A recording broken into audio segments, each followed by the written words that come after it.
He's been with us, and he was such a nice guy. Look how inspiring he is with his extraordinary leadership skills.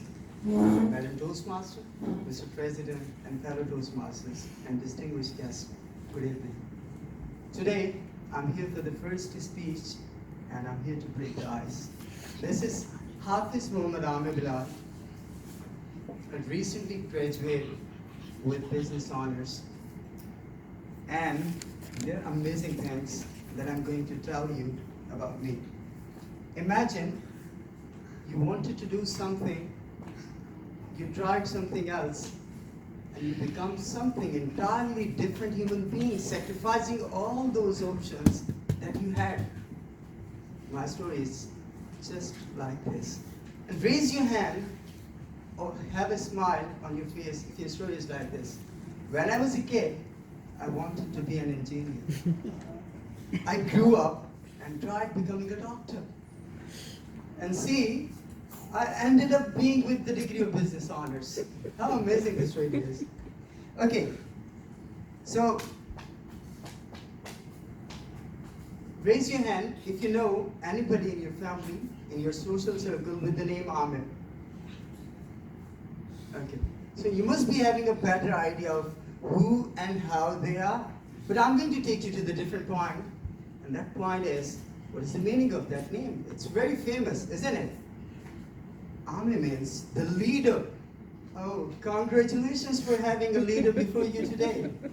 It's amazing. Okay, now let me take you back to those days when transformation began. I was 6 years old. My father brought me here in Karachi, and it was the first day of my school. And I introduced myself to teacher. I didn't know the language Urdu. My story is similarly like my brother's here.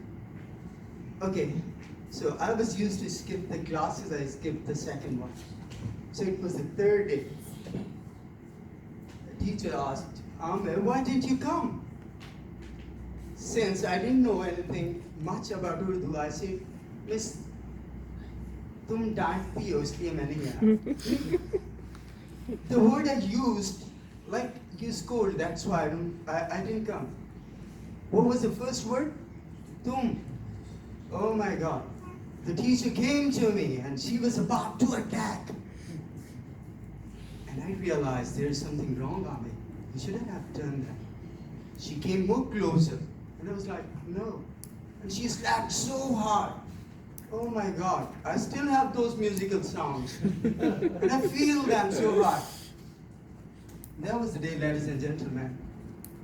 Since then, I never used the word tum in any language. And that was the day I started thinking that I should be learning languages. And would you believe, I now speak 5 regional languages, 1 national language, and here I am with you with English. Okay, so it was the 10th grade, the last day of our school. Everybody was just enjoying. They were throwing ink on each other, they were tearing copies, and they were like, oh my God, it's independence. What sacrifice have you given for the independence? All right, so I was a different kid. I had something else in my hand, and that was a diary. I was going to each of my teachers I studied from, and I went to VP as well. She was giving a lecture to the junior class. And I was there. I knocked the door. May I come in? She said, yes. I said, ma'am, I need an autograph. She said, oh, thank you. She smiled. And I was happy with that. But instantly something happened. And thing that happened that transformed my life completely. A backbencher, there was a huge class of 60, 70 students. A backbencher said something in English. Oh my God, that was horrifying. I didn't know anything about English, so I could not reply. The whole class started laughing at me. And I was embarrassed, ashamed of being a senior. I thought of being in the junior class once again. I came out of the class. I was crying. Ma'am saw me. She came back She hugged me and loved me. Oh, don't worry. They're misbehaving, I know, but you are senior kid. So you should not be feeling this. I came out of the class.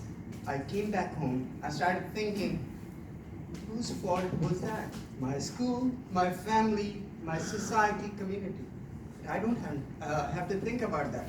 I'm going to find an answer. I started working on my communication skills. It took me 3.5 years. The institute where I was learning communication, they selected me for teachers training program, and it took me 4.5 years to be a teacher. And the first class that I was having, and the third student on the third chair who was sitting there was Afsar Khan, who chanted and taunted at me for not being able to answer him. That was a real success. The same student who wanted me to answer him in English, I could not, and came back to me for learning English. And this is what the success is all about. This is what the law of return in positivity is all about. This is how we enjoy our lives, and this is how we learn. And this is the reason I'm here today. Thank you very much for listening.